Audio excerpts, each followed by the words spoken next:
Ladies and gentlemen, welcome back to Not That Bad, a movie podcast, the show where we take movies that people don't really like and we try to tell you why they're not that bad.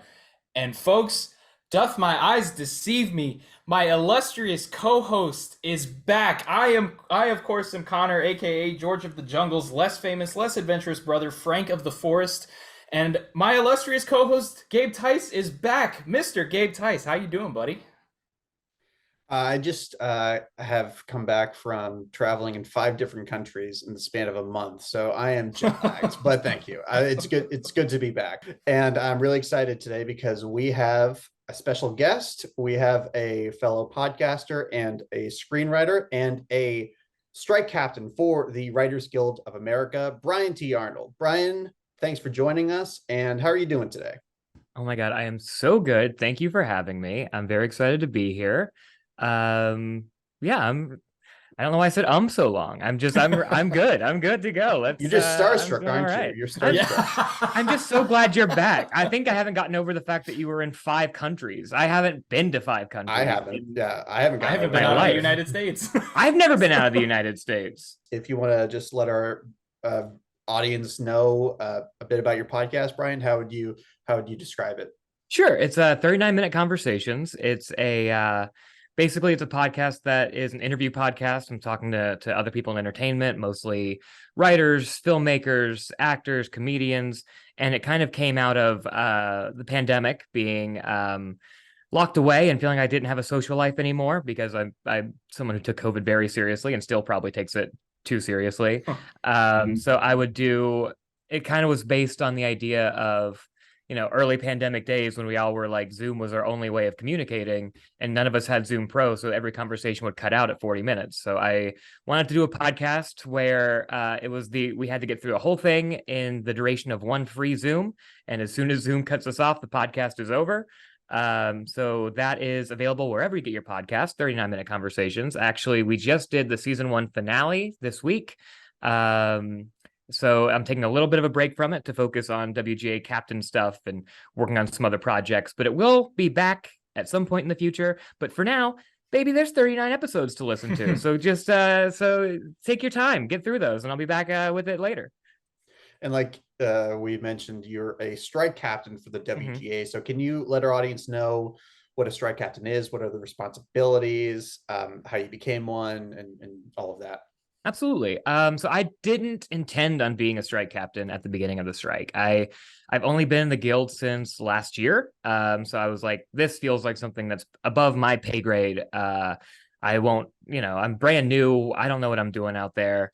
So I would just go to pickets and, I would meet some captains and I was intrigued, but it still felt like not something that was for me. Until one day I went down to the Paramount lot where I'm currently a captain, and I only went because I saw a tweet that was like, we don't have hardly anybody protesting at Paramount today. We need some people. So I went down, ended up serving at a very small gate with the lot coordinator that day. And at the end of the day, she was like, you should be a strike captain. And I was like, if you're asking me directly, I'm not going to say no. I'm going to do this. So I decided to step up and do that. And the responsibilities are pretty basic. It sort of depends on where you are, lot to lot and gate to gate. But a lot of it is just basically traffic control, making sure that everybody who's picketing is out of the crosswalk when the cars are coming, stepping in front of the cars that want to come in to make sure nobody gets hit but you. And a lot of just sort of the basic coordination, set up, tear down, all the behind the scenes little things that, I mean, I make it sound even a little bit more than it is, because sometimes I'm just showing up and leaving because the WGA staff, the people who aren't even, in the guild, who aren't guild members, who are just employees of the guild, have been so good. They set up, they tear down, they do so much of that. So it's honestly like crowd control. I get to use a megaphone a lot, which is great because I love the sound of my own voice. I love the attention that it affords me. And yeah, so that's basically it. I know the rhetoric on the producer side has changed, at least outwardly. Like I think Bob Iger, who went from saying that the writers' demands were unrealistic, now I guess he was visited by the ghost of Christmas Past or something. He was very apologetic and says he is so concerned about our well being, and that was very touching, Bob. Thank you. Yeah, very which much is so. why. Which is why we're talking about a Disney film on the podcast. Yeah. You didn't think I could segue. You didn't think I could segue, but I could. I'm not very rusty. impressed. Yeah. You are. Yeah, you're no rust there. Yeah. So let's go from talking about the jungle of Hollywood to the jungle of the jungle. The famous double segue. You did it twice. Yes, today we're talking about George of the Jungle, released in 1997, 55% on Rotten Tomatoes and a 2.7 on Letterboxd. Our guest brought us this movie today, and I just want to kind of get some quick insight from you, because obviously we'll dive into the movie as we go, but what's your background with this movie? What kind of led you towards picking it today for the show? Well, so I was going through Letterboxd looking for, the movies that were low enough that I actually enjoy. And I was thinking about doing Dudley Do Right, because that's another that's another Jay Ward, another Brendan Fraser cartoon adaptation. And I was like, because people don't like this as much as they like Dudley Do Right. This is like not as good, but it's still good and worth defending. I wonder what George of the Jungle is ranked, because it's got to be higher than this. And it was ranked so low that I was shocked. So now I've gone from defending like the less good George of the Jungle to having to defend the actual George of the Jungle, which is fucking bullshit, because this movie rules. And the fact that it is ranked so low is mortifying to me and to everyone with a sense of comedic taste. But my background with this movie is I feel like I was probably 9 or 10 years old when it came out. And for me, I think it was a bit of a gateway drug into comedy. It was such a, like, look, this is sort of hindsight, because I loved the movie when I was a kid, but I probably didn't know why I loved the movie as a kid. But it was obviously it has plenty of the kids' humor, probably too much, which we'll get into. But the stuff that it does in terms of like the narrator and the meta nature of some of the jokes, and some of the dry humor and there's smart humor in it. And it was probably the first time I'd seen comedy like that. And it was at that age where I was ready to receive that kind of comedy. And then like, as I would get old, I was raised in a kind of strict-ish house. We were very Catholic, very Christian house. So there's a lot of stuff that I wasn't allowed to watch as a kid. So this was like family-friendly comedy that then, like, as I got older, my dad started to like, I think movies were almost a little bit of a rite of passage in the family. Like my dad would pull out like, okay, I think you're old enough now, here's Naked Gun. Okay, I think you're old enough now, here's Airplane, here's Caddyshack, Animal House, Ghostbusters, what have you. So this feels like sort of the crack in the door to start getting into that world that came to me as I got older. Yeah, I had not seen this movie until the recording of this podcast, because there was a reputation to this movie that this cemented this real misconception that Brendan Fraser was a himbo, that he was a himbo performer. He was probably a himbo in real life. Prior to this, I think his most popular movies, at least in terms of box office appeal, would have been Encino Man. And after this, he would do like Bedazzled, that Looney Tunes movie. Sure. And, and right after this, he does The Mummy, which isn't a himbo movie, and we all love The Mummy. I mean, that's helped lead to the Brenassaince, whatever people are calling it. Yeah. But that was not the Brendan Fraser that I knew and loved. I knew his dramatic side very well, and I thought it was tragic that side of his talents was so underused. But looking back, I'm glad that I actually had a reason to go back and rewatch this, because this rewatch has detoxified George of the Jungle and that era of his career to me. Hell yeah. Yeah. That's what I'm here for. I'm here to like himbo, I could see, I guess, but the thing that made Brendan Fraser special in these kind of comedies was the level of childlike innocence on top of being just like a hot ass dude. So between Blast from the Past, Bedazzled is another pretty good one. Like, he was just so good at sincerity and earnestness. And yes, he's hot as hell in this movie, which I'm sure we will get into. But the like, I like his dramatic work. I think he does good dramatic work. But for me, like, this is like, he has that Captain America quality of just like sweet and innocent, that is just not many people can pull that off with sincerity. And I'm glad that you have changed your mind and that you realize George of the Jungle is a perfect movie.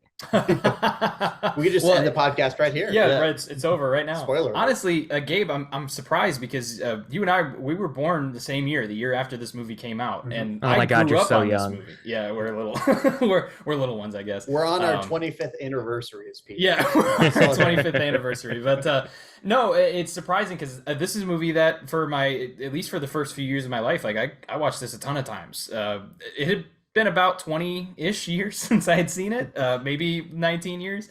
So there was a lot that I needed to have come back. There were some things that I remembered, some things that I didn't. But Brendan Fraser, sorry. I want to say his name right now that I know how to say it. Brendan Fraser. He was such a staple of our early years. I mean, The Mummy and The Mummy Returns were two huge movies in my very early childhood that I remember being everywhere. Everybody talked about them. There were so many copies at the Blockbuster near my house in the suburbs of Chicago. So many things were about Brendan Fraser, and like you said, the Looney Tunes Back in Action movie as well. These are things that he became a staple of so many people's childhood from the time that we grew up. So it's kind of surprising to hear that you also didn't grow up with this movie. I'm kind of curious to see how how we differ with our opinions based on that, because you don't have any really nostalgia for this, do you? Well, I have nostalgia for this era of his career. Brendan Fraser was an actor who was a big staple of my childhood, even if I didn't see all of the movies that elevated. Watched Gods and Monsters a lot as a child. Gods and Monsters was like your childhood go-to. I was such a huge fan of the Universal monster movies that I didn't see that at a young age. But if you ask me who's Brendan Fraser, like a 5-year-old me would have said, he's the guy in Gods and Monsters. We're going to kick it off talking about the things we enjoy about this movie. And I want to throw it to our guest today because this was your pick. It's really cool that we get to talk about this. So start us off with one of the things that you do enjoy about George of the Jungle.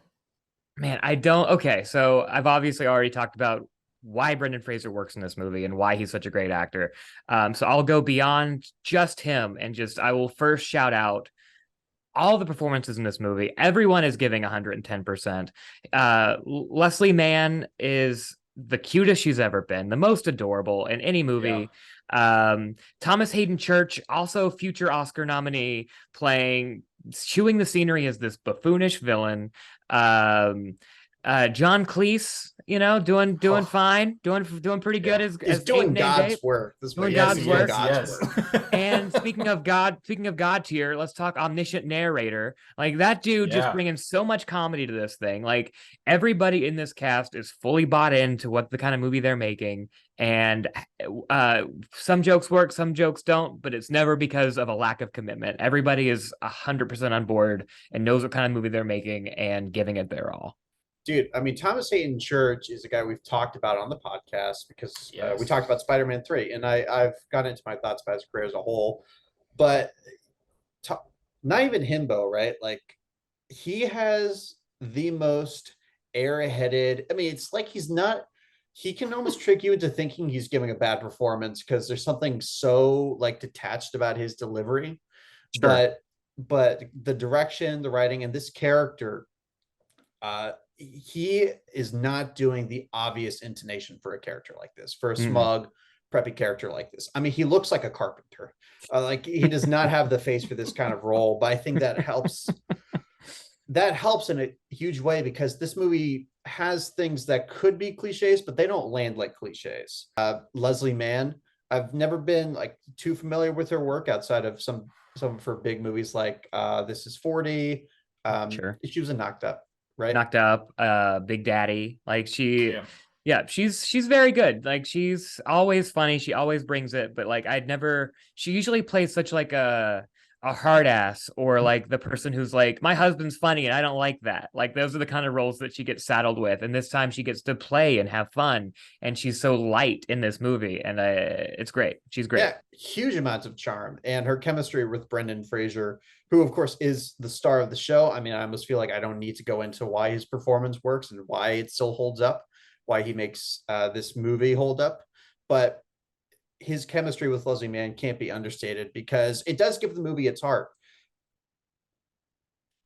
Yeah, the thing that's shocked me the most watching this back was like I'm fully aware of what this movie is. This is a live action Disney cartoon kids movie, and I almost expected the acting to just be, for lack of a better term, cartoonish. You know, the over the top. They don't really care who they get around the stars because they have the stars, so the parents will show up and watch it, and then all they need is some goofy side actors, sort of like our two goons that show up at one point, the comically very obvious goons that show up. Sure. I thought that was going to be most of the rest of the cast, but no, like they went out and got John Cleese. They went out and got Thomas Hayden, or Thomas Hayden Church. They got Richard Roundtree to be in this movie. I was like, what is Shaft doing here? You know, it was awesome to see, and like both of you have said, everybody bought into what this movie was, which in my opinion is the most important thing when you make a, for lack of a better term, batshit movie like this. It's a cartoon with human beings in it, and you have to be on board with that in order for me to buy it. And every single person that was in this cast, down to the small characters, like those three guys that are shit talking Thomas Hayden Church the whole time, they're all in it. And I think one of the things that that was highlighted was how great the narrator is too. You know, you might not like all the bits that happen with him. I know I saw some complaints in reviews about the things that he was doing, but he just brings so much to the movie. Never argue with the narrator. Never argue with the narrator. Perfect joke. A big highlight of this movie. And obviously, I'm a white dude, so I can't speak with authority on a lot of things when it comes to race or Africa or anything like that. But in this era, especially in the 90s, if there was a movie set in like Africa or with some kind of indigenous people, how often they were the butt of the joke? How often were they played as like these people are backwards or something like that? And or like super tribal, super tribal. Yeah. And this movie they were never the butt of the joke. Like I was a little worried. When they came on, I was like, oh no, am I going to remember this movie being did I not realize this was problematic when I was a kid? And I can't, I don't think it was. Again, I'm not the arbiter of what's problematic and what's not, but they were never the butt of the joke. Lyle and his goons were always the butt of the joke. They were always smarter than him, ahead of him. And I thought that was just such a smart choice and such an unexpected choice for a 90s movie.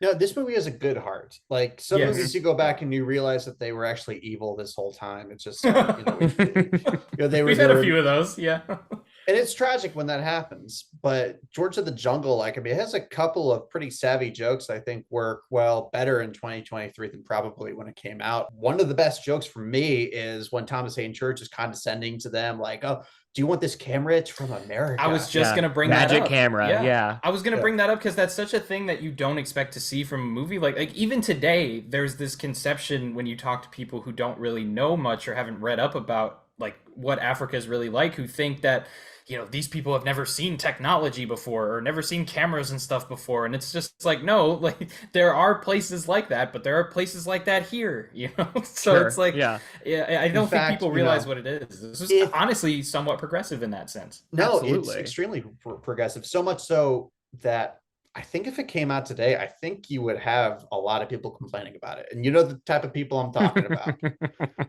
Absolutely. I think I'm gonna plead the fifth again, but I'm gonna agree with you. I'm not. I don't care. I'll bring the smoke. I'll take whatever smoke comes at me. I don't give a fuck. Ben Shapiro would be like, this woke ass movie. And yeah, fuck him. Fuck his hypothetical distaste for George of the Jungle.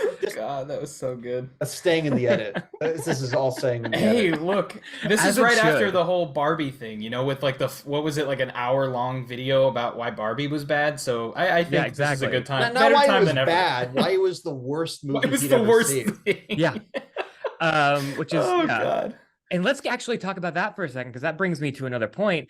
You're not the only one who's good at transitions, Gabe. This movie is sort of a Barbie. This movie is sort of an Elf. Yeah. It is that kind of like fish out of water, childlike character. I'm saying this, I haven't seen Barbie yet. Don't spoil it for me. But I know the basics. I'm dying to see it, just haven't had a chance to yet.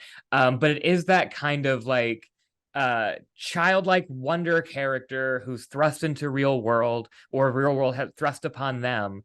And obviously that trope existed before George of the Jungle, but would Elf exist without George of the Jungle? Would Barbie exist without George of the Jungle? Maybe, but I'm gonna say we just no have to for call this. up Greta Gerwig or email her agent and get to the bottom of this.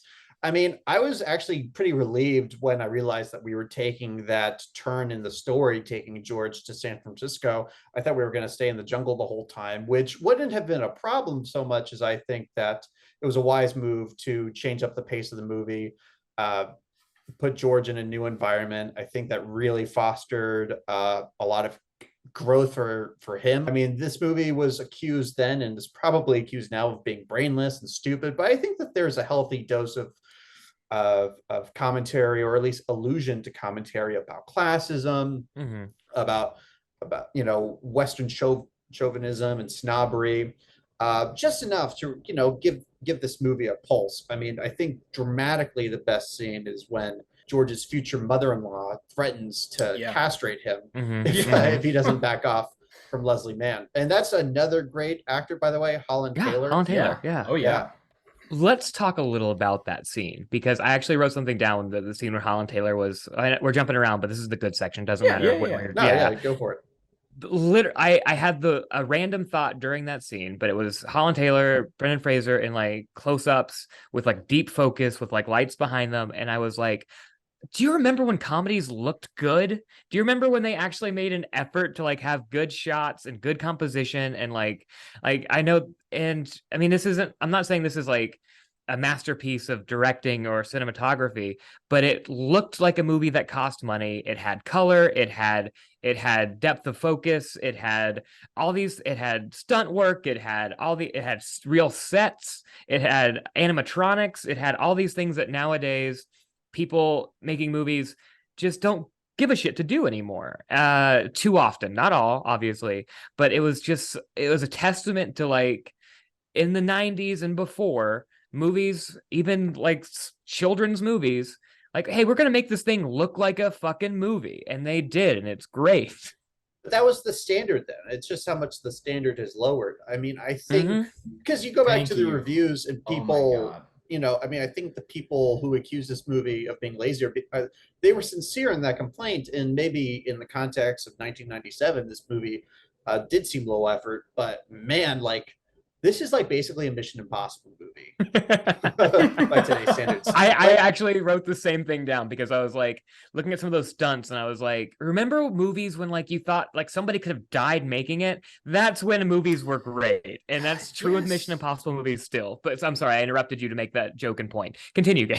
No, it's the perfect point, and something I want to really dwell on is just the moment in time this movie was to where we are now, because it's one thing to look back with, nostalgia, with rose-tinted glasses, right? But I think it's a great reminder of what comedies can be, and the fact that we don't have to settle for a lot of the pretty low effort stuff that we're seeing. Barbie is a great thing to bring up, because that is a defiance of the very thing that I'm talking about, and that's why I think it's such a hit.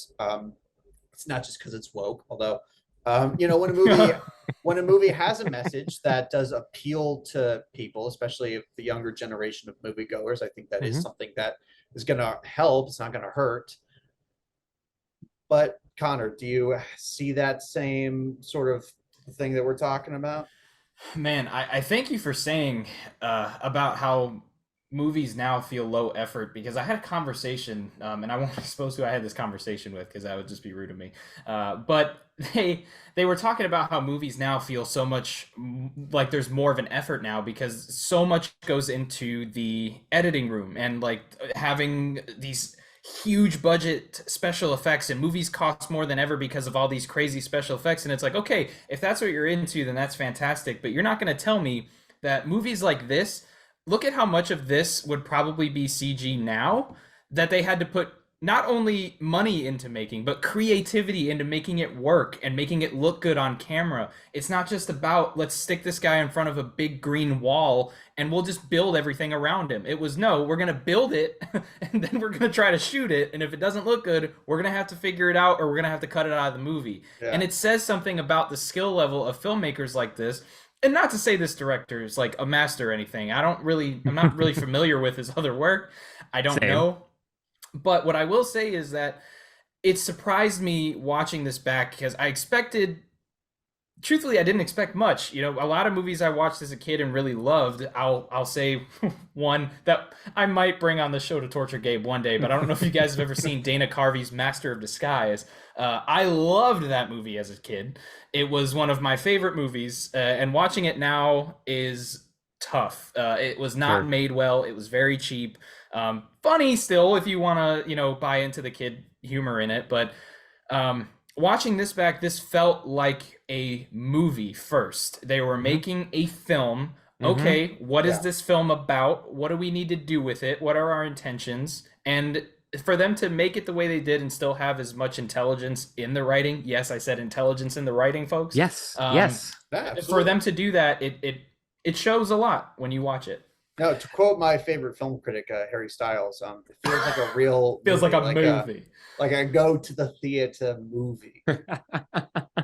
I want to say, like, to a point that you made, Connor, that I think is really good. It is not, and I just want to clarify something I said. It's not that movies nowadays are low effort. It's that they have moved the effort other places. And the high effort sections of the movie, like, I think studios can be so scared of making a choice, scared of making a decision that it's like, okay, let's just shoot everything in front of a green screen and we will let the CGI artists figure out later. Those people are putting in effort. Those people are working hard. They're working too hard. They should have a union. That's how we get an Indiana Jones movie that costs $200 million, even though it looks inferior to the Indiana Jones movies that cost less than $20 million, not adjusted for inflation, of course.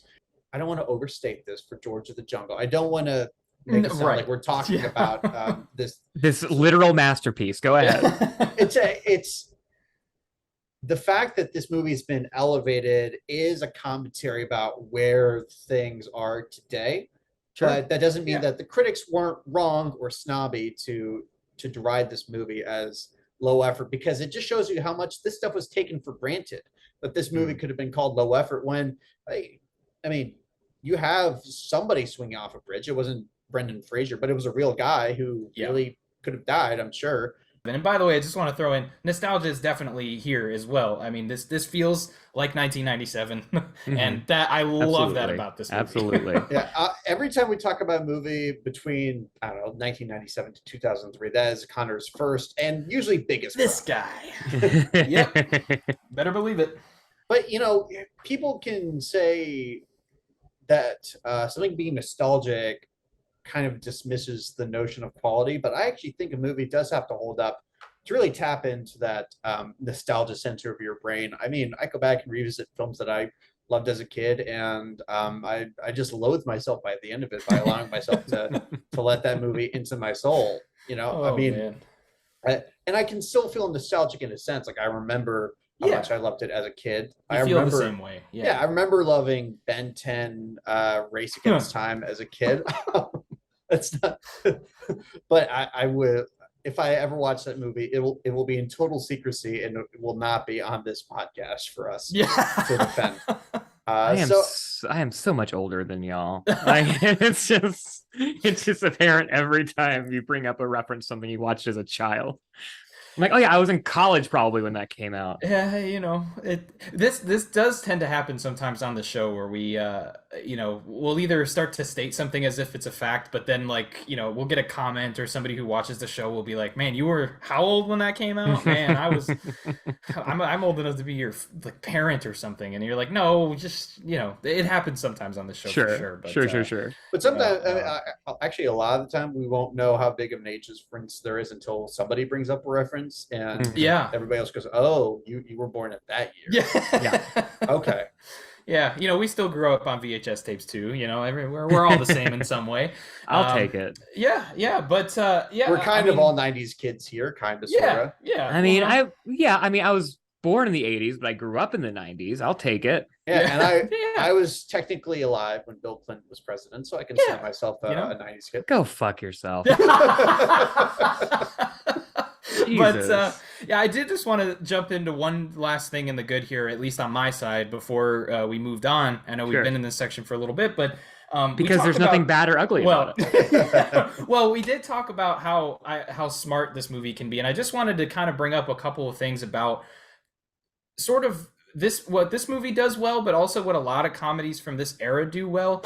And it's taking tropes that are in a lot of movies that could feel tired or could feel lazy, and making them funny again. Like, it's almost like flipping the script. Like, in this, I remember laughing so hard when Thomas Hayden Church and his they are the two most obvious bad guys that I've ever seen in my life. But it makes it so much funnier because they didn't try to, it's like they went so far not to try to trick you that it became funny again. Like, oh, this guy's in full black leather in the jungle, and this guy is got a slick back hair and he talks in a British accent. Like, it's so comically overdone that it adds to how funny this movie is. There's so many moments like that in this, and where some people could look at that and say, oh, this looks lazy to me, I think it's so smart to play on those tropes, because again, this is a kids movie. Kids have to understand who the good guys and the bad guys are. Yeah. And Disney movies are so obvious about that. I mean, the evil looking witches and the, monsters and creatures. I don't think we got one that was like an ugly creature hero until Shrek. So it was cool to see a movie say, okay, we know what the expectations are and what we have to do for a kids film, but we're gonna flip it so hard and go at it so obviously that it is either intentionally or unintentionally hilarious. I think what it is that there is a respect paid to the audience. I think so. Yeah. The movie did not insult my intelligence by trying to pull one over on me.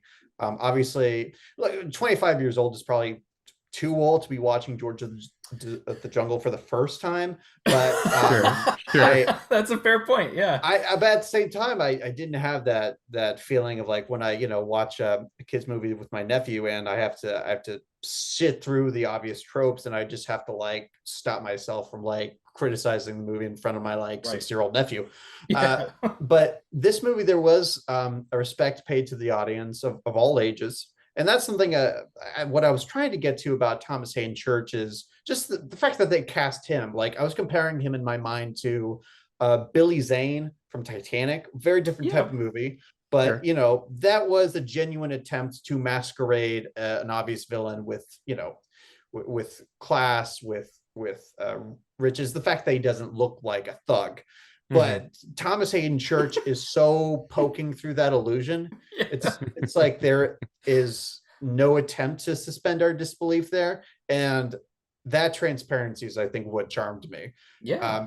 I mean, I might be biased because I've seen this guy mostly play villains or dubious characters. I don't know if audiences had that association with him in 1997. I think his big thing before this was like a soap opera, so maybe not.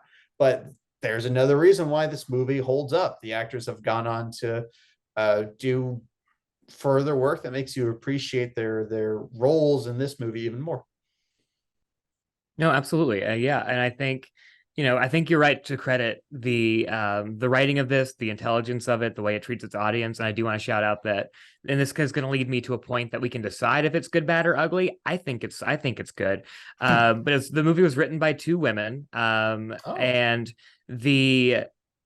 And in that, okay, so I'll just lead it with this. This movie is horny as fuck for a children's movie. Yeah. It is so horny.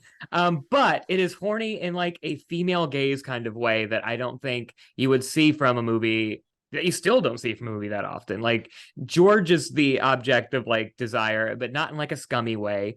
Ursula is obviously like very pretty, and like there are some, you know, jokes about George figuring out what her anatomy is and different things like that, but it's never like sexualizing her too much. It is female gaze, smart female gaze. Like it was just smart to, I think, put this movie in the hands of two very funny women writers who could like, okay, so like our main character is a guy in a loincloth. There's some fun we can have with that without it being like scummy or pervy, you know? Yeah, I mean, there's definitely a desire shown through the camera work for Brendan Fraser. Yeah. There's a lot of jokes about it, but anybody with eyes is aware that they are watching a very like a very sculpted man with a fine physique, a good personality. Just you know, we can all admire that fact. Obviously, it's like the situation of, you know, some want him, someone to be him, that sort of thing. But you know, they make similar jokes like this. Like I remember in Enchanted, you know, Amy Adams has a similar set of jokes where, you know, she's so naive that she's not aware that people are gazing her or objectifying her, and there's like a few moments where like she's not aware of social cues, so she walks around naked or stuff. And there's an innocence to that there, just like there is here. I didn't feel that the male gaze was predatory in that case.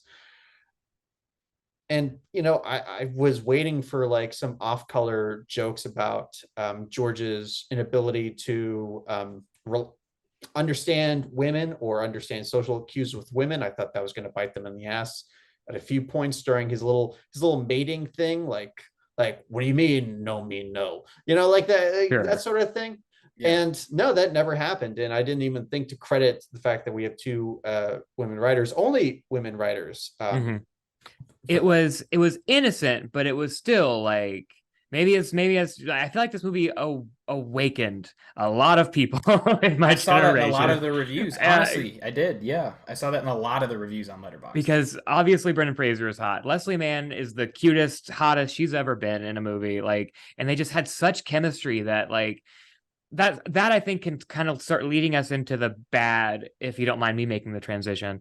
It's your show now, Brian. Just go for it. I apologize. This is what I do. But No, if we're moving into the bad a little bit, yeah, I love it. it would be the movie is sort of having a tough time at places balancing the jokes for kids and the jokes for adults. Then like the way like you brought up Shrek earlier, Connor, like that movie felt like maybe one of the first most successful times like a movie was both a movie, like the jokes were over the kids' heads, but the kids were still having a good time with what they thought was funny. This movie was sort of like half horny ass rom-com and half monkey reaction shots, crotch hits, you know, like those kind of things where there was a little bit too much childish humor. I mean, for a kids movie, it's probably the right amount. It just feels a little incongruous with like almost the nature of the relationship that we're seeing like between the two like main characters. Excuse me while I Google incongruous. Oh my God. No. Well, one thing I do want to say about that is that, well, first off, to your point before, I also think the casting of Leslie Mann is a hint that, you know, this wasn't going to be that type of movie, because not that Leslie Mann's not gorgeous. She's absolutely gorgeous in this movie. But she's not like, you know, she's not the type of actress that you could expect to see in the shortest possible pair of safari adventure shorts, and you know, these high boots and you know, low cut shirts. She's just that's what the movie is, and I appreciate that. You know, despite the fact that that I'm not looking at it the same way, I appreciate that that people can look at this and be like, yeah, like this, they're gazing at the guy. I can appreciate when a movie does that, because there's a lot of movies for people like me that just like to oogle and ogle at every woman that walks across the screen. Is your wife in the house, by the way? I just saw. Oh yeah, she does it with me. We do it together. Okay. We have similar taste, but it's called looking respectfully. Absolutely, absolutely. But to your point there, I do think that one thing that's kind of disappointing about what you described about how this movie's humor has that issues with balance is that Shrek was kind of the first kids movie to do it. But kids TV shows were already accomplishing that by the late 90s. By the mid 90s, kids TV shows were already so good that like to this day people are enjoying them as adults, because there's so much humor that went over their head as a kid. It was enough that they loved it as a kid, and that continued until like I would say probably the mid 2000s of kid shows. But movies didn't really catch up to that until Shrek, which I don't know if the original version of Shrek was going to be like that. I don't know how much of that, credit goes to the fact that they had to rewrite and redo the entire movie after Chris Farley's unfortunate passing. But it's interesting to see a kids movie before that started, because after Shrek, I think several movies did it very, very well. But before Shrek, we had a movie like this, which doesn't do it terribly, but it does have some struggles in maintaining which lane it's trying to be. Yeah, there's just some whiplash. There's some whiplash between like the graduate shot from between Brendan Fraser's legs when he's naked getting out of the shower. Yep. There's some whiplash when you go from that to like ape farts on captors or whatever. Like it's two different movies sometimes in a way that doesn't totally work. I think Leslie Mann's Friend is where the tonal balance starts to tip because of how obviously horny she is. And she is definitely like drawing our attention to the thought of Brendan Fraser's penis as much as possible, which isn't a problem for some people, I would assume. But if we're talking about going from an ape named Ape to the very real world scenario of people getting thirsty for Brendan Fraser, it is something of an imbalance. There is something of whiplash. I've seen way worse. I've seen way more gratuitous. I've seen stuff that made me uncomfortable or feel a little scummy. And obviously this did not cross any boundaries. No, absolutely. Yeah. It's not the boundaries, it's just the tonal difference for me. But the moments of like the moment I think I laughed, I don't know if I remember this from being a kid, when they're like watching, when all the women are gathered watching George like run with the horses, and like some guys are off the side being like, "What's it with chicks and horses?" It's just so funny, and it's like just so smart, but it is obviously like objectifying him, and I think a tasteful way, but in a way that like I don't. I guess you could see that in some of the Disney cartoons, like the Aladdin. Jasmine is the way she's portrayed, and then like Beauty and the Beast. When like there are those kind of things of like there is a little bit of like obvious like romantic tension and even sexual tension depending on how old you are when you're watching it. But it's a little different when it's live action. I think like there just is like it just becomes a little bit more real and a little bit more obviously horny. Human there, there's a human there whose body is being used. I love that we're having this kind of discussion about George of the Jungle. I know. There are so many places this has gone already that I was not expecting. That's what I bring to the game, baby. I love it. Movie. No, but because look, and Brian, I'm sure you know this because Screenwriter Twitter always talks about this discourse between some people want movies to be like Puritan. Like some people don't want there to be any sexual energy, no sex scenes, no nudity. And just like, it seems like people are just getting upset at even the notion of sexuality. Brendan is not being exploited. If he was uncomfortable with any of this, and he came out and said such a thing, I think that would definitely change the context. Well, I did do a little bit of research into this because not research. No, I'm sorry, but sorry. Brendan Fraser did say, and I was going to say this for the ugly section, but we can bounce around a little. That he was so emaciated making this movie, that he was so like starved of like carbohydrates and like had to maintain this perfect body that he was like having memory issues while making it. So I do think there is some uncomfortable things about movies that objectify in that way, depending on how it's done. Depending on like, I don't think the movie would have, like if he weighed 10 extra pounds, I don't think, it would have made that big a difference to the movie. But that, that standard is gross to whoever it's applied to. And I think it can be unhealthy. So that is sort of an ugly underbelly to that kind of thing. Yeah, beauty standards is a different thing. And it applies to men. Like Mostly men, I'd say. 99% of the time it's men. Like, women don't know what we deal with when it comes to like having to look beautiful all the time. You know, we went from making fun of Ben Shapiro to being Ben Shapiro, and I just need to get this back to where we were before. Oh, jeez. I don't know. Like, I mean, Connor, do you think we're making it? Did this movie raise those questions or ideas to you? With what we know about Brendan Fraser's experience notwithstanding. I mean, I could definitely see where people would say like there's like the sort of, I hate to say tasteful objectification. Like I could see that I would probably fall into that category.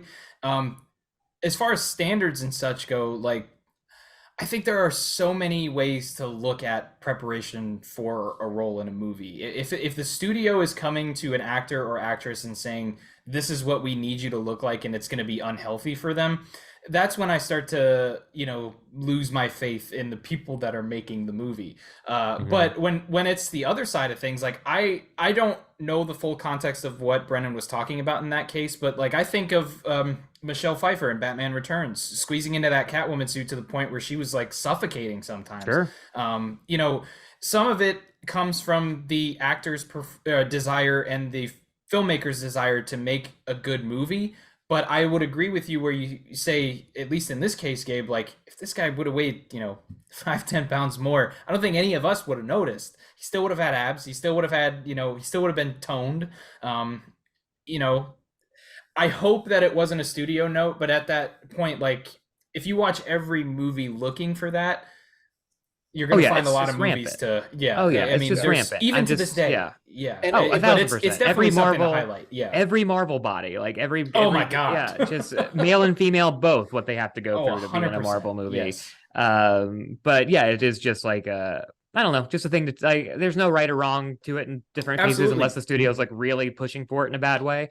But it's just something that's worth talking about, I think, especially when somebody brings up their experience of like, oh yeah, I forgot my ATM pen code at night after shooting because I was so emaciated. Oh, it's terrifying. What people go through for films is so scary. When you see like Christian Bale, what was that movie where he got down to like 90 pounds or something for it? Yeah, but The Machinist. You guys are too young. Christian is the proactive one in that case. Oh no, 100%. Yeah, 100%. Like, nobody's telling him to 100%. Do that. I think Joaquin Phoenix is another example of an actor who does that a lot. Oh, they just do it. Some people just do it. Yeah, for sure. Some people, it's a part of their method, but when it's studio mandated, it's a little harder to digest. Even when it makes everybody else on the production uncomfortable and worried. I think he probably showed up to set and people were genuinely distraught at what he did to himself. And then he just doubles back up, muscles up for Batman Begins a year later. Insane. Because I realized that we've devoted almost all the bad section to discussions of like beauty standards and objectification, and I think we can address some of the more lighthearted critiques that I guess have. Yeah. God, if you insist. Shit. One other thing that I do want to bring up here in the bat. Oh, I can't. That's fine. Yeah. All right. I should know my place. But another thing that I do like, or I do not like about this movie, I think I talked about how smart I think the comedy is, and I think there are a lot of moments where that's true. But I do think that the over-reliance on some of the bits that they introduced, like some of them were overdone to death. How many times does he need to do the George of the Jungle yell? How many times does he need to hit a tree? How many times does somebody need to get kicked in the nuts? How many times do we need to hear a fart? It's like, I get it. It's a kid's movie, but there's only so...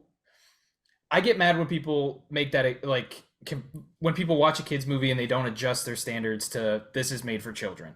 Yeah. But there also comes a point where you're like, okay, but even kids, like, at a certain age are going to be like, okay, well...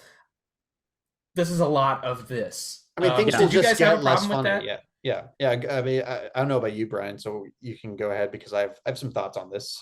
I think, when you bring up that critics of the time would call this movie lazy, I think that maybe that would refer to the filmmaking in some capacity, but I think it more referred to this. I think it more referred to these kinds of comedic moments that were like, yeah, we just need a joke here. Let's add another fart. Let's add another hit a tree. Let's add another, so that where it gets a little repetitive is where it felt its laziest and weakest for me, for sure. That said, it's still a perfect movie. Go ahead, Gabe.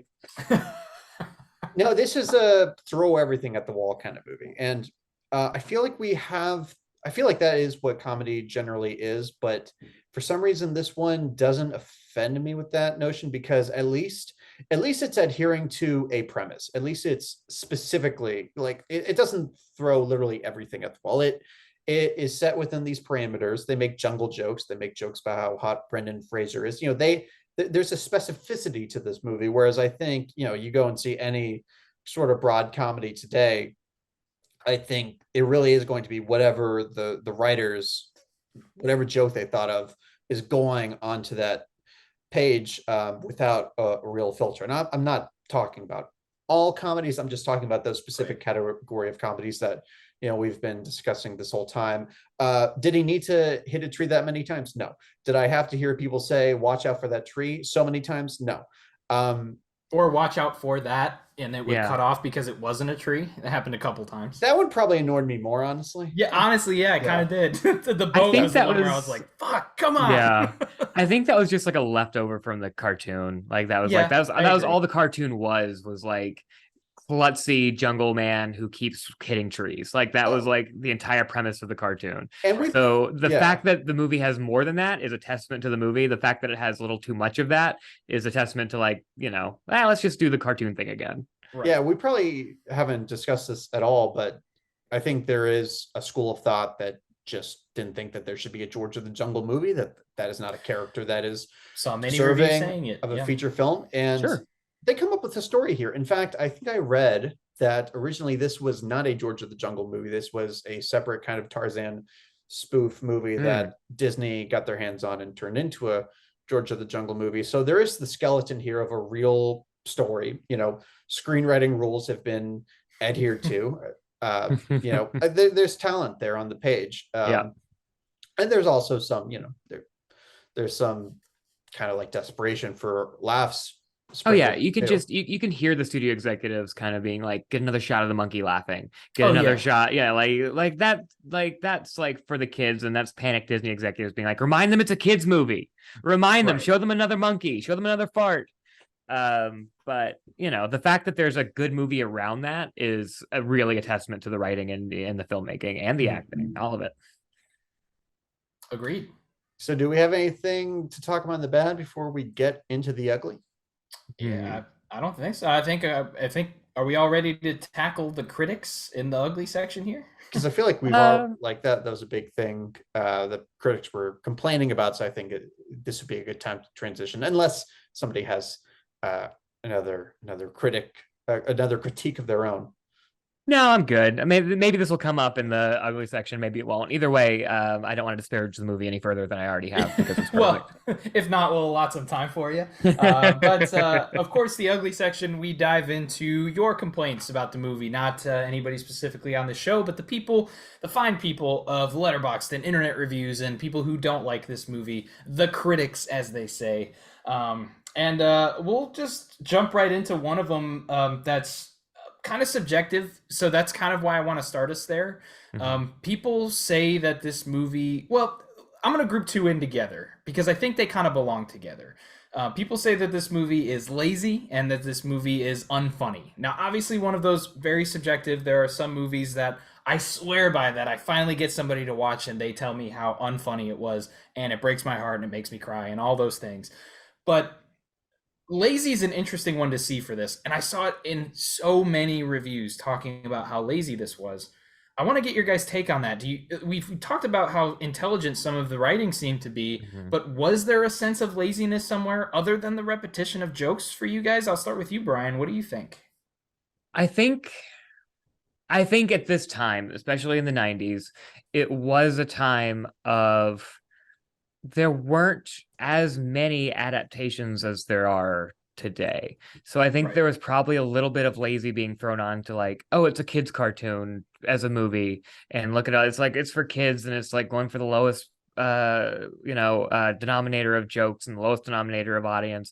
I'm sure some of the complaints came from that versus nowadays when every movie I'm exaggerating obviously, but when 99% of movies feel like there's some kind of IP or some kind of cartoon or sequel or whatever. So I think that might have been part of it, but I do think probably the largest critique of laziness would be that some of the humor is repetitive and could have gone through another pass here and there.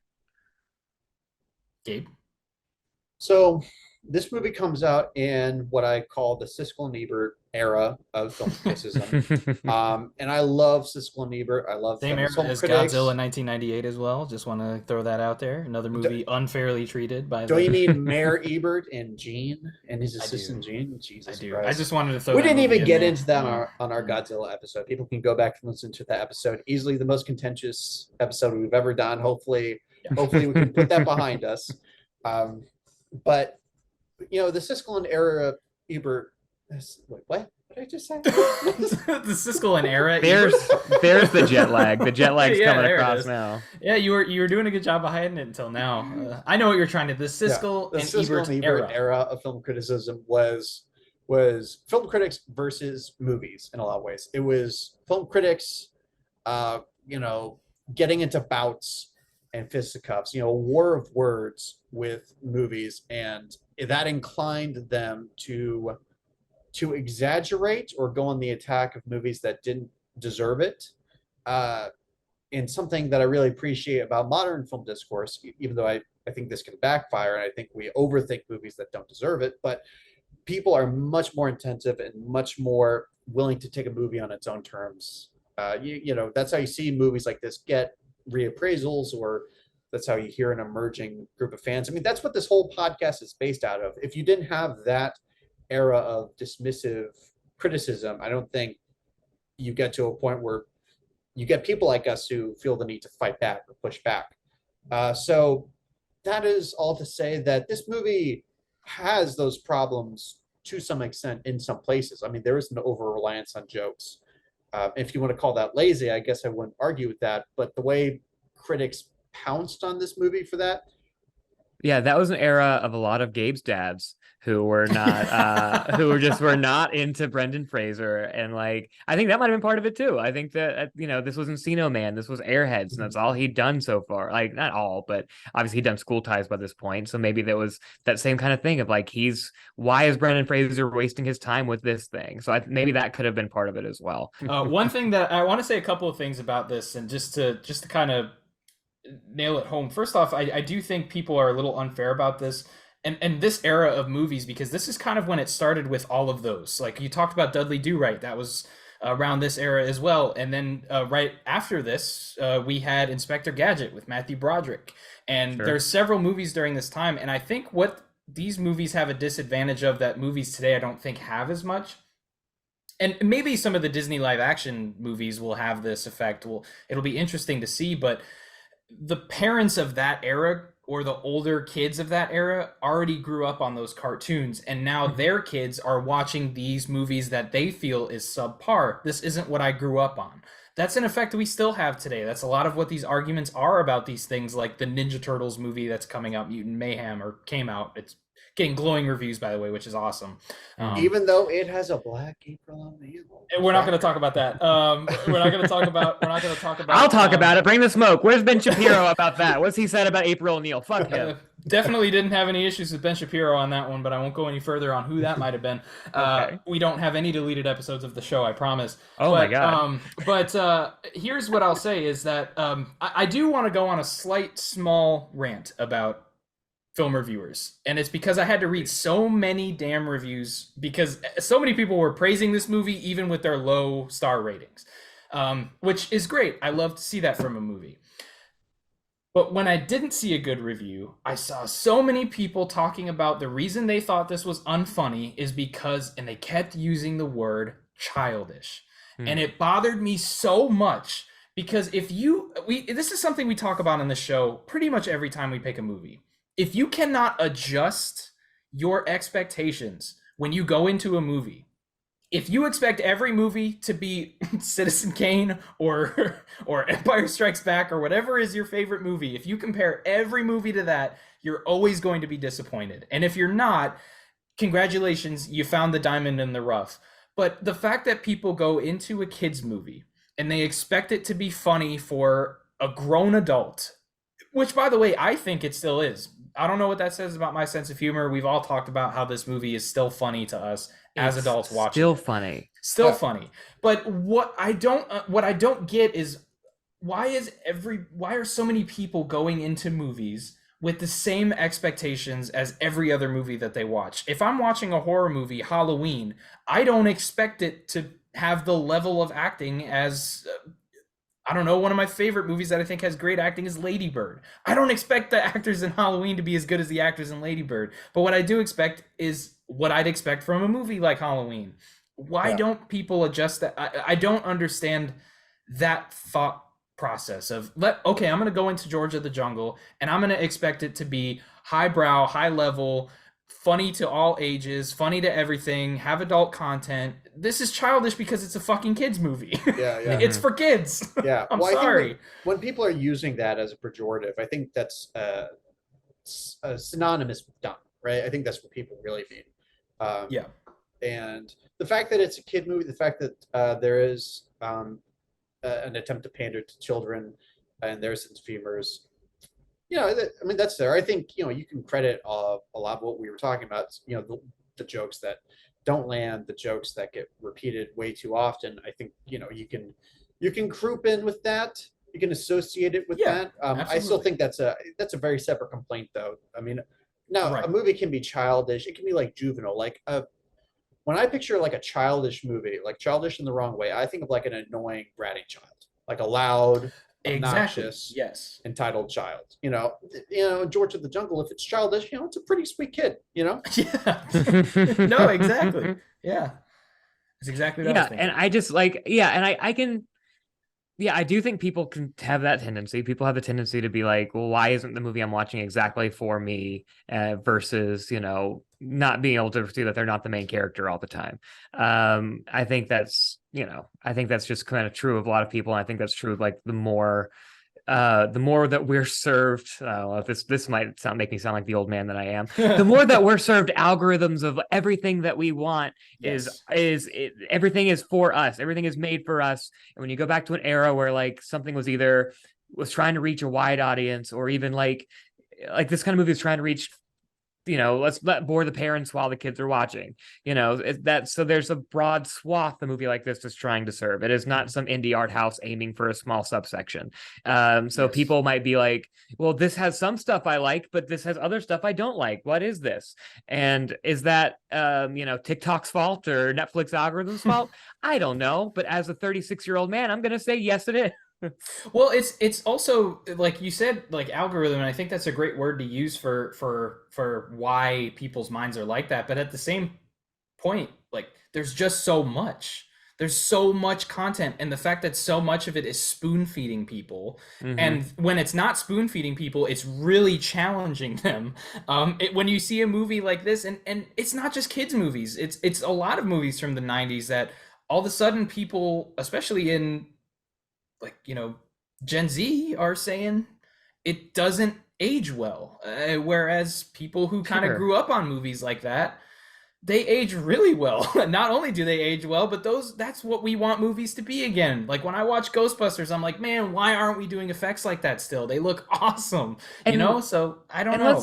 Let's just say, like, honestly, I've heard a comedian say this, I don't remember who it was, but they basically said like comedy is not designed to age well. Like if you can't put comedy in the context of its era, and understand that like that stupid Twitter meme of like Blazing Saddles could never get made today. Of course it couldn't, because like tastes have changed, but that doesn't mean that it wasn't progressive at its time and surprising at its time and funny now. And funny now still. And funny now, even if some of the stuff is it's still a classic, even if some of the stuff is dated and maybe like more racial than you're comfortable with today because tastes have changed. Like that is just like comedy is designed to be funny in the moment for the audience it's for, and requires context later for things that don't age well, because that is not its intention. And I think that we are, going back to your point earlier about, sexuality in movies and how we want everything.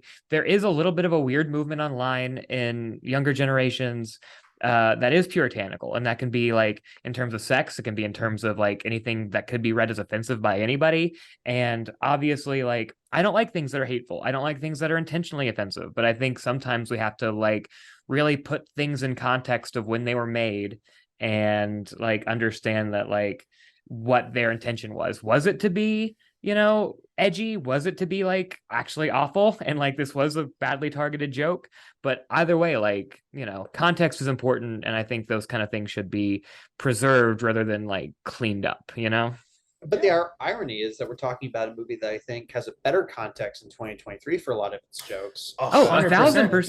Yeah. Yeah. I think absolutely. Wasn't there a line when I think I know exactly what you're gonna say. Yeah. There's a line when George starts putting on Leslie Mann's clothes, and the narrator makes a quip about these, you know, conservative people who were what do you say? They were aghast to see him subverting gender roles. It said it was something about Ursula being like that she had conservative understanding of gender roles in society or something like that. So it was a comment on like society's it wasn't like, look at this dude in a dress. It's like gender roles make people uncomfortable sometimes. So let's give him a suit. It was disparaging the people that couldn't handle the thought of a man in a dress. Absolutely. A male identifying person in a dress. And now people are going to jump down my throat because, like, why can't you just say man? Why can't you just say man? We can't say man anymore. We can't say I man. Genuinely hope. My genuine hope is that Ben Shapiro does hear this episode. I hope this is the one that reaches him. Hey, Benny boy. I think he is a guy who would Google himself, so I think there's a chance. I don't think he'll see it unless we have his sister on the show, to be honest with you. I think he looks up things about her a lot. That's what I've heard. Wow. No, that's some mean shit. Oh God, yeah. It's funny because Gabe has brought up Ben Shapiro on the show several times, and I'm always like the quiet, let's just laugh and move on person. So I think I took it a little further than I would have liked to there, but we got you there. I'm happy. Nevertheless, I'm proud of us. The meanest thing I'd said about Ben Shapiro, really up until this point, is that he reminded me a lot of Burt Ward as Robin from like the '66. You did say that. I did say that. Which, in hindsight, is pretty kind to him, especially compared to the thing you just said. You know, which I'm also not going to disagree with, by the way. Sticks and stones. All right, that's what I gotta say. But no, I mean, we've already talked about one of the things that audiences have, which makes this section a little easier because we talked about the effects and how we feel that they've aged, whether practical or CGI. Did anybody have anything they wanted to nail home on that before we talked about a pretty surprising issue that people have with this? No, I'm ready to get to this. I want surprise. Yeah. Well, the surprise comes from the complaint that this movie is not well acted. I saw several reviews talking about how the acting in this movie is not only bad on some reviews. Some people said terrible. Somebody said watching this movie is like going through torture. And a lot of these complaints were serving around our cast, which, by the way, sorry everybody, late spoiler alert here, we've all been praising throughout this entire episode. So Brian, I'll start with you here. First off, does this surprise you to see this as a complaint, and what do you have to say about the acting to kind of drive home your take on this complaint? Nothing surprises me about what dumb people say on the internet. Not dumb people, that's mean, but dumb shit people say on the internet. I apologize for calling them dumb people. They're not dumb people. They're people with dumb shit opinions. This movie is like, it's not, again, this is going back to your conversation about like expectations. This is not going to be a movie where somebody is like delivering the big dramatic performance, but to call the acting in this movie poor, I think, is to diminish what comedy acting is. And I think that people do that. I think people look at, like, they don't think of comedic acting as serious acting. And this is Brendan Fraser, as a relatively monosyllabic ape man. This is Leslie Mann as like a bank heiress. This a rich do-gooder, which and then Thomas Hayden Church, who is absolutely fucking bringing it as this like as the biggest douche in the world. But And he's got so many moments where he and the sidekicks are like kind of lovable, and then you like remember like, oh yeah, I hate this guy because he's a total douchebag. It's yes, great. and the performances are I would say like 99% like perfect. It's exactly what this movie calls for. And yeah, I can't, maybe it's a little bit nostalgia glasses, maybe it's a little bit of the fact that I love comedy so much, but like yeah, that's legitimately upsets and surprises me.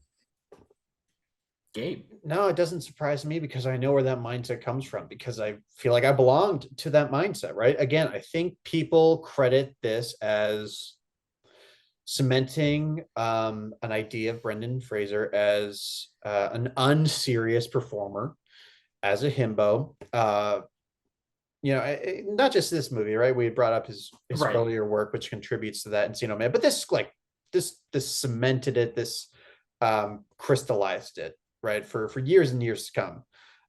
It turns out people were seeing this and not Gods and Monsters, which was released the same year. And it's an easy shot to take. Like, you can take cheap shots at a movie like this. Like, you can focus on the scene where Thomas Church falls into a pile of shit. Or Classic comedy according to the characters who are correct. They are correct. Yeah.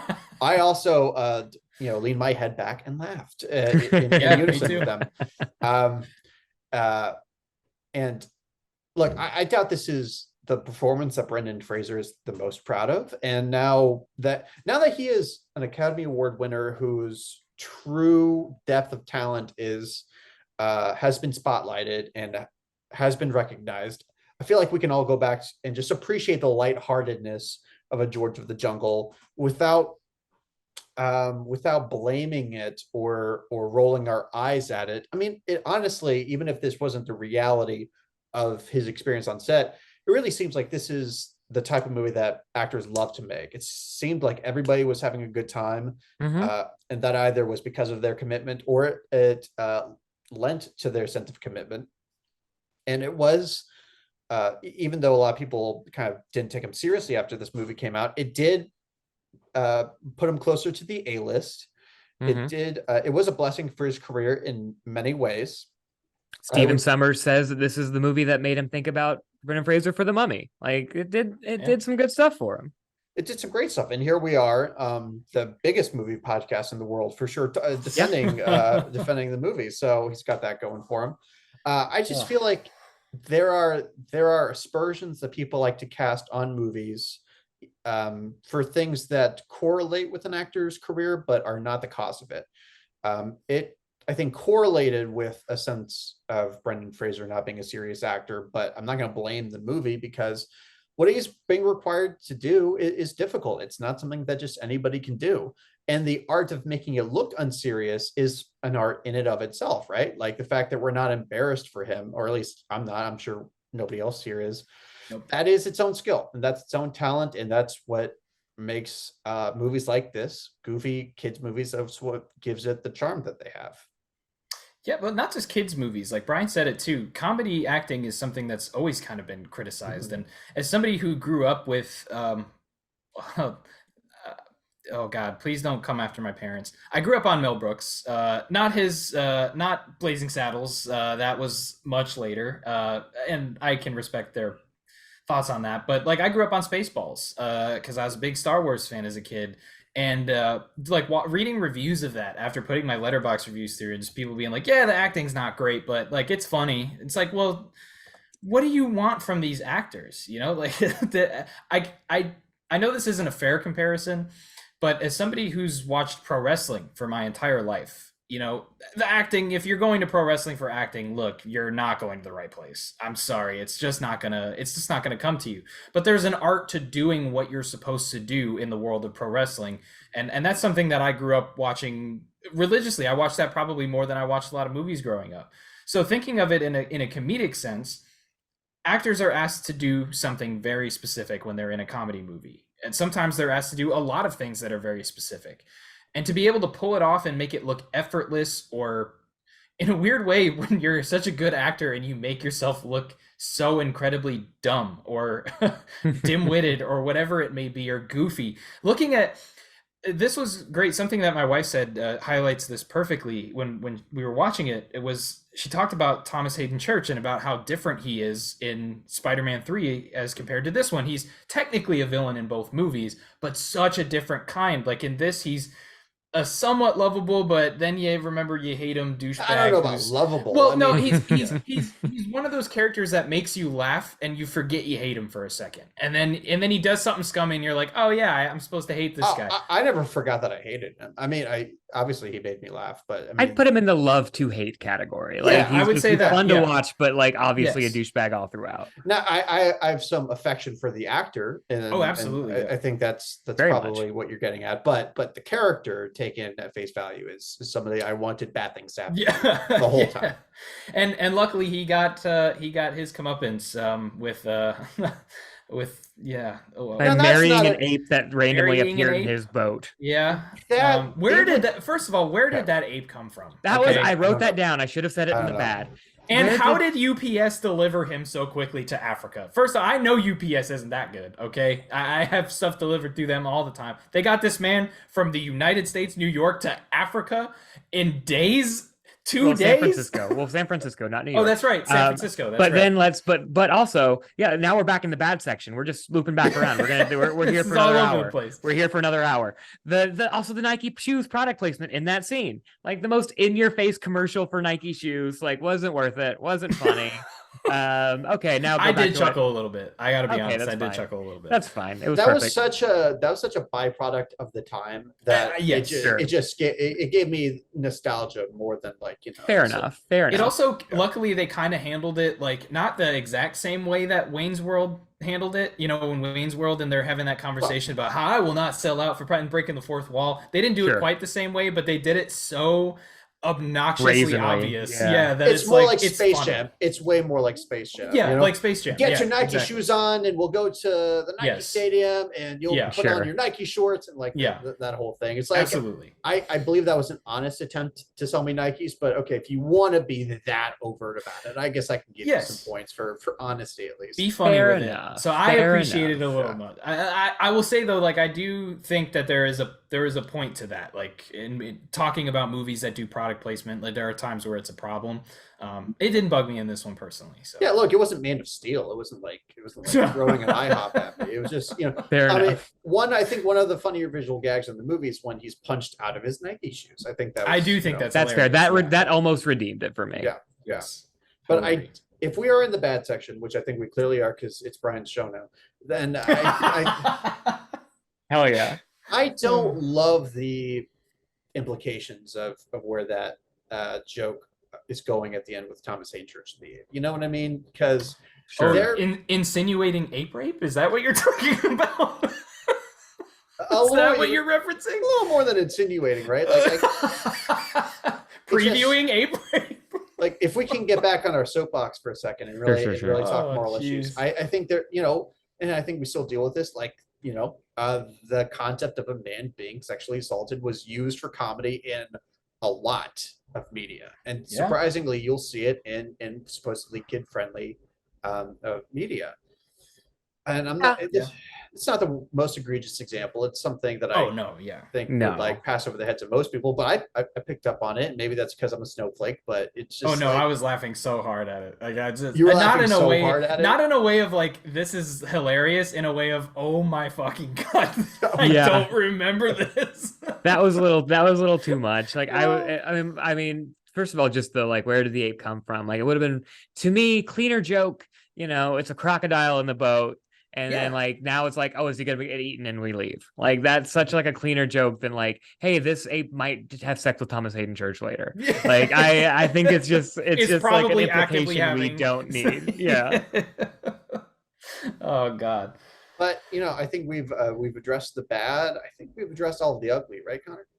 I think so. I did want to ask, we get into our final verdicts at the end of the show to kind of hammer down how we feel about this, reveal our final rating. But Brian, you did bring this movie to this show, which I again I did. want to thank you for. Of Was course. there anything else that you wanted to tackle, something you've heard about, something you like, didn't like, Hmm. that you wanted to drive home before we kind of gave our final thoughts on Um, no, you know what? I think we did a good job. I mean, I could talk about this movie for another 3 hours, but I don't think we're going to. So it? I think it's a very funny movie. I do want to highlight one more time just the great meta jokes, the Shep with the milk Yes. bone, dog bone, looking at the Another mountain product with placement that was funny. that was very funny. Yeah. Looking at the mountain with awe, no, AWE. Don't worry, nobody Oh, that dies was in this great. picture. Yeah. All these great Yeah. narrator jokes pointing out that this is a movie and a story are just like so good for this kind of movie, so good for this era of movies, so good for a kids movie. Um, but having said all that, as a SAG eligible performer, I'm not endorsing this movie. I'm not. I'm not sponsored by it. I'm not saying go watch it. I'm critiquing a movie that factually exists, and that's all. And that's but it's a great movie that I unofficially say. Well, folks, we despite that recommendation but non-recommendation, we are going to get into our, Scab of the yes. jungle. Yeah, we will get into our final verdicts. Now, if anybody's coming to the show for the first time in this episode and is unfamiliar with how we do things, we have 4 potential ratings that a show could get. Yes, this show's called Not That Bad, but sometimes a movie transcends that, and we have accounted for that in the preparation for this show. So this a film that comes here can either be that bad, not that bad, actually good, or sometimes actually great. Or in the case of Cody Leach, actually fucking awesome.